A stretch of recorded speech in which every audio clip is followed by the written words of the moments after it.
Hi guys, and welcome back to another video. So today we're going to go through a full training session designed specifically for wingers. So we're going to be spending some time out on the width, as well as some other positions that a winger will typically find themselves in during a match. But even if you're not a winger, there's a few technical exercises that you can do that will improve your technique. And also you can modify the drills themselves to adapt to your specific position.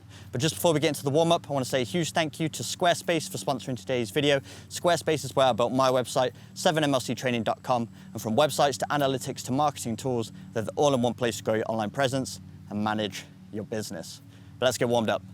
So I'm going to guide you through my entire training session today. We always start with a 10-minute warm-up. It's a non-negotiable, and it should be for you guys as well, because not only does a good warm-up reduce the risk of injury, you're elasticating those muscles, getting oxygenated blood around the working body, but you're also preparing your body to work harder. So you can get more out of your training session if your body is switched on, you've got your fast twitch muscle fibers firing, so you can perform the activities more explosively, and it's just going to help you more on the pitch. So definitely recommend a full 10-minute warm-up before every session. These are just some of the exercises I'll typically do, just getting the body prepared at a lower intensity so that when it comes to the higher intensity exercises, my body's switched on, ready to go, and I'm going to get more out of my training. Increase the intensity slightly with each exercise during your warm-up, and then gradually get up to a point where you could get into a full sprint. However long that takes you, spend the time warming up your body. After a dynamic warm-up of about 10 minutes, I'll then go into some fast footwork exercises. Another great activity to warm up the body, switch on those fast twitch muscle fibers, but it also helps you strengthen the connection between the mind and body. The more control you have over your body, you're just going to perform better on the pitch. So for each of these exercises you're seeing on the screen, I'll go through them twice and then finish with a small acceleration of about 10 to 20 yards or so. So again, we're increasing the intensity gradually. So I'm getting to a point now where I'm almost at 100%, probably going through an 80 to 90% sprint, and then by the last sprint, I'm pretty much going at 100% so that I'm ready to go for my training session.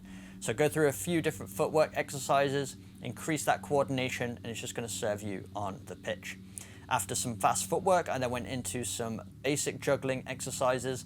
So all I'm doing here is just focusing on the middle of the ball, trying to get clean contacts with the top of my foot, going from right to left, getting equal amount of repetitions on both sides. And then I went through a few different patterns. I went 2 on the right, 2 on the left, and then I started to incorporate a few different sides of the foot. So I used the outside of my foot for a few repetitions, as well as the inside. But the theory all stays the same, just trying to make contact with the middle of the ball. That's going to give you the cleanest connection, whether you're dribbling, first touch, striking the ball, aiming for the middle of the ball is really going to help you get the cleanest results. So really focus on the middle of the ball, right on the underside, and as you can see here, we're also working on a little bit of balance with our standing leg as well. So even though they're low intensity, you're going to find yourself building up some lactic acid in the planting foot. So a little bit of a challenge here, but it's mainly more of a mental challenge, really having to focus on the ball. So just go through a few different juggles at the beginning of your session, helps you get more confident on the ball. I'll let the rest of these play out, but just try and take note of how many repetitions I do. I'll usually do about 25 to 50 repetitions per exercise. So a bit of juggling at the start of your sessions can really go a long way to helping you improve your first touch and just overall confidence on the ball.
Then after getting hundreds of touches in the air, I then got the ball on the ground and just went through some dynamic ball mastery. So as you can see here, just in a small area, getting as many touches as I can with all the different surface areas of both feet.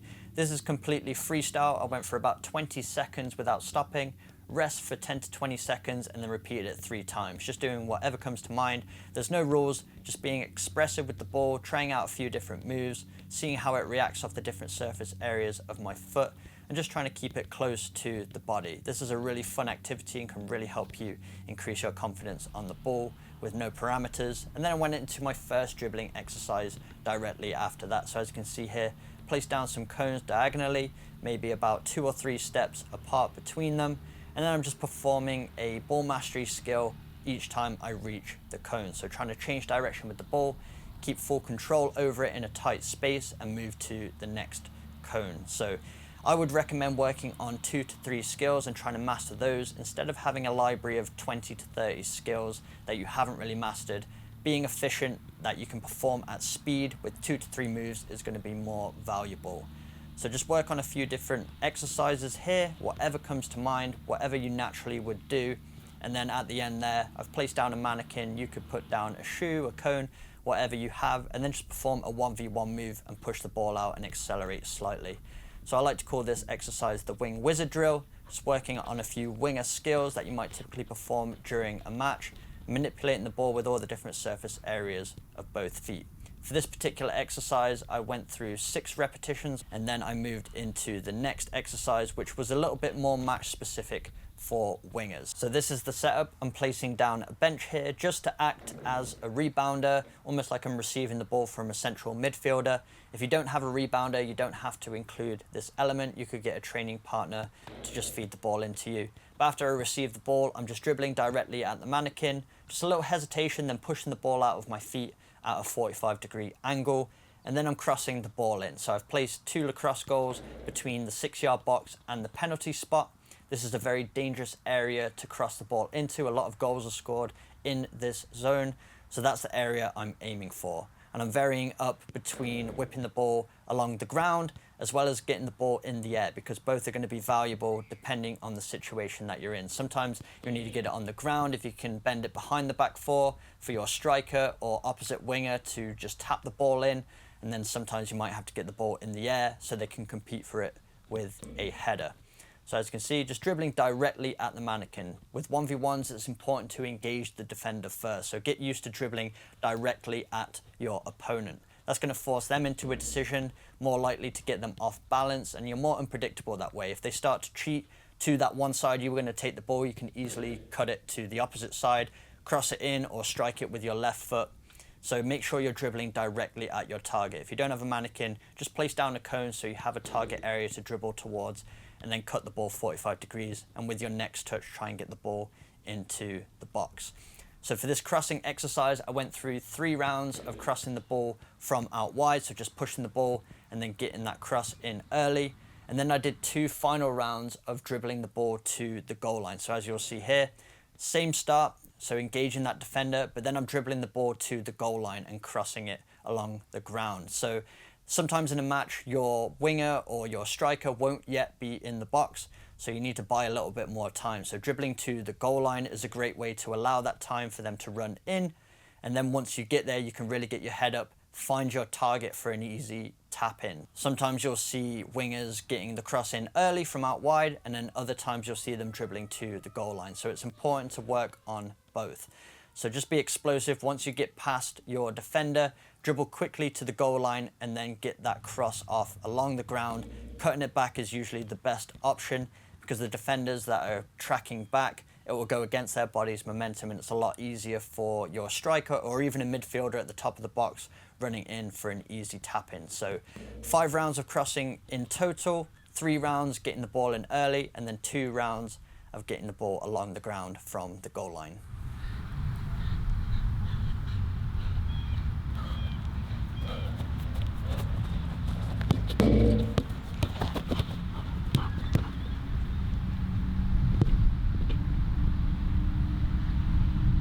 And And the final drill is a simple 1v1 to finishing exercise. So I've placed down my defender at the point where the D meets the 18-yard box. I'm dribbling directly at the mannequin to engage the defender, just as I did with the crossing drill.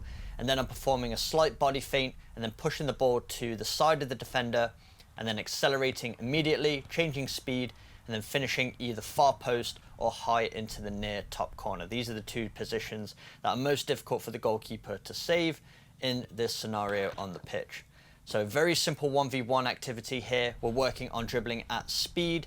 In these kind of 1v1 situations, I think it's always best just to use a slight hesitation, body feint, and a change of speed. It's the most effective way to beat a defender. When you're out in the wing in those tight space situations, that's where you can use a couple of tricks, ball manipulation, quick feet. But when you're dribbling at a defender, it really is those subtle body feints and change of speed which are the most effective. So working on changing speed and then getting that shot off after accelerating. You want to create separation between you and the defender and then recognize what position you're in. So because we're at an angle, the goalkeeper will typically shift across. So the most deadly area is that far post or near side top corner. So there we have it, that's the full training session complete. Just before I go, I want to say another huge thank you to Squarespace for sponsoring today's video. Squarespace is where I built my very own website, 7mlctraining.com, and it's become the central hub of my entire brand, allows me to put everything 7mlc training related in one place, from my blog posts to my podcast, as well as my very own 7-day training programs. I'll leave links to those in the description box down below. But if you've ever considered building a website, you don't know where to start, check out Squarespace, and if you use the link in my description, www.squarespace.com/7mlc, you can get 10% off your first website. But if you enjoyed today's video, make sure you smash the like button, hit that subscribe button for weekly training videos, and I will see you guys in my next video.